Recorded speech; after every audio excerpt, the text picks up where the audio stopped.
Hi everybody, I'm Bill Sanders and this is Watch Outside, the art and science of watch collection. Today we're going to take a look at Eivind's Rolex and Beyond collection.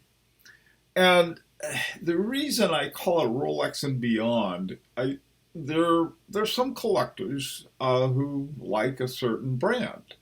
And when I first started collecting, I really liked Vacheron Constantin 10. And I thought, well, I got to get all the different Rolex. I mean, not the Rolex, but the Vacheron Constantins. But after a while, I started discovering other things that I like, and it gave me a lot of variety. Now, Eivind has got a really nice Rolex collection, but then he goes beyond. We're going to take a look at that. So let's take a look at these first four Rolexes that Eivind has. And there's an Explorer 1, and all of these things are clean as a whistle and really, really nice.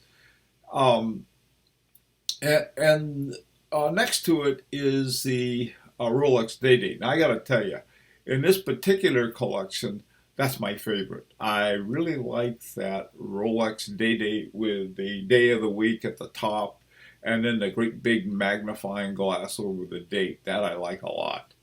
Not that I don't like the other ones, I just like that one the best of all of the Rolexes. Okay, and then he's got a date chest down at the bottom with a sort of a silvery white face. I like that one too. And then he's got a very pretty Daytona. And that's another one I like. But I think of all of them, though, I like that Day-Date the best. That's the kind of watch that I like, and it's just cool. Now, let's take a look at the Beyond Rolex. And what Eivind has here, he's got an FP Journe Chronomet Blue. And boy, that is you talk about going into the stratosphere. That is a beautiful example. It's hard to see, but the strap looked sort of like a dark green, which I really, really liked a lot. When you look at the back, even sent me the front and the back pictures, so I put them both up. One of the things, of course, FP Journe has solid gold bases and bridges in his movement, which is pretty nice. And it's got the two barrels, the double barrels. Now the double barrels, I have double barrels on my resonance watch here, but that's because it's really got two watches going together at the same time. Those two little white things here are sort of hard to see in this light, and they work in resonance with one another. Now, what FP Journe did with the double barrels on the Chronomet Blue and the Chronomet Souverain, the two barrels have two mainsprings, but they're not wound up all the way. And when you wind them, they're wound to about 80% of capacity. And then they go down to about 20% of capacity. This is how come they're two barrels with two mainsprings. And what this does, it helps maintain a constant force. So that when you first wind up your watch, you got a greater force. And when it starts winding down, the force lessens. And so if you have the force between about 20 and 80, you have a constant force. And the solution to that FP Journe uses, he puts in two barrels with two mainsprings to deal with that. And that's why I just love that watch. Both the Chronomet Blue, like Eivind has, and also my own Chronomet Souverain, which does it almost exactly the same, except it has a power reserve indicator and a different metal. It's made out of platinum instead of not titanium, but that neat metal that they make the blues out of. Uh, to something like titanium. It sounds something like that. Okay. Now he's got a Patek Philippe, beautiful, beautiful Patek Philippe Nautilus. That thing is just, I really like that with the gravy face on it and then the sort of the silvery subdial. That's a beautiful, beautiful example of a Nautilus. Just gorgeous. I love that watch. And next to it is there were five Rolexes in the collection, and I don't want to give any of them short shrift. And this is the President, and it's got the two-tone gold bracelet on it, and with the sort of the gold around the bezel.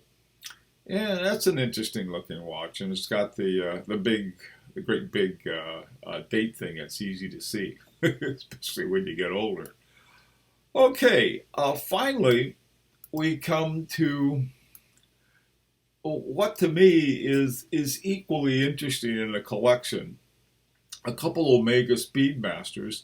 Now, I don't have a Speedmaster. I don't have a Rolex either, for that matter, and I don't know as much about them as I'd like to. But in time I'll learn more and more. But these two are interesting. First of all, the Speedmaster. I've always felt overwhelmed by the Speedmaster. I look at the holy smoke. But boy, these two are really nice ones. I like that orange sweep hand on the one on the left, that big orange one, and on the right, that is a coaxial. It's got a coaxial escapement in it. It's a very good watch. I mean, two really very good examples. And here's a watch, like I said, I didn't care for too much, but I like both of these. I really like. I never disliked it. It just sort of it was something that just didn't appeal to me. But I like these guys, and I don't feel overwhelmed by them. Maybe I got used to it because of my own little monoretrapunk punk that I have. I'm not scared of chronographs anymore. Anyway, a couple really beautiful examples of a Speedmaster. Okay, the final two, I like them too. The Ebel reminds me of something out of that you see somebody wear in the old, I guess it's old now, the former about Madison Avenue in the 50s and 60s Mad Men. That's the kind of what beautiful solid gold Ebel. Ebel. Sorry about monster mashing the words. Anyway, and finally, there's a Certina, and I like that a lot. Okay, the thing I like about the Certina, I like the shape. It's sort of got the 70s feel to it. I'm not sure exactly on the date of what it was, but that looks like the kind of thing you might see in the 70s. What a collection this is. I love this collection. Um, it just there's there's interesting variety to it. I mean, you got two sports watches and those two Omegas. You got the Speedmasters, but they're different. The one on the right has almost a Tourneau shape to it, and I like that. And the Certina does too. Not quite, but in that direction. Then of course you have the Rolexes, and for people who love Rolexes, I can't imagine you want any more than what's in this collection. And you have two classics with the Patek Philippe and the FP Journe. Now, here, if I were asked, well, what would you suggest? Anything else on this collection that you might want to suggest for it? Given the number of sports watches, and I'm probably one of few people who would ever consider the FP Journe Chronomet Blue a sports watch, but it's sort of it's more of a, to me the FP Journe Blue is the almost a perfect everything watch. I love that watch a lot. I don't have one, but I doesn't mean I can't like it a lot. um, but the other ones are generally something a little more formal. Given the caliber of the watches you have, something nice like a Calatrava, a Patek Philippe Calatrava for a dress watch. Um, the trying to think some other nice dress watches. It's something like that. The Vacheron Constantin, one of its mini dress watches that they have, something that doesn't look sporty. It doesn't look like you could wear anywhere to the office or something, but something really just sort of like uh, kind of dressy, something you'd only wear to a dressy situation. Hey, listen, I'd recommend it would be a real conversation piece. It's relatively new. It's by Beauvais. It's called their 1930, and I like the Fleurier that has the crown and bow strap buckle on it. Anyway, uh, but I gotta tell you, Ivan, this is one of the neatest collections I can imagine. This is really, really, really something. And I want to thank you very much for letting us share that with and taking a look at it. By the way, too, one thing I want to say about this, in looking at most of the watches, um, they were set to 1010. I've been asking people, hey, if you send in pictures of your watches, set them to 1010. The reason for that is that it doesn't get in the way of anything. Sometimes the watch will cover up the brand or one aspect of the watch or another.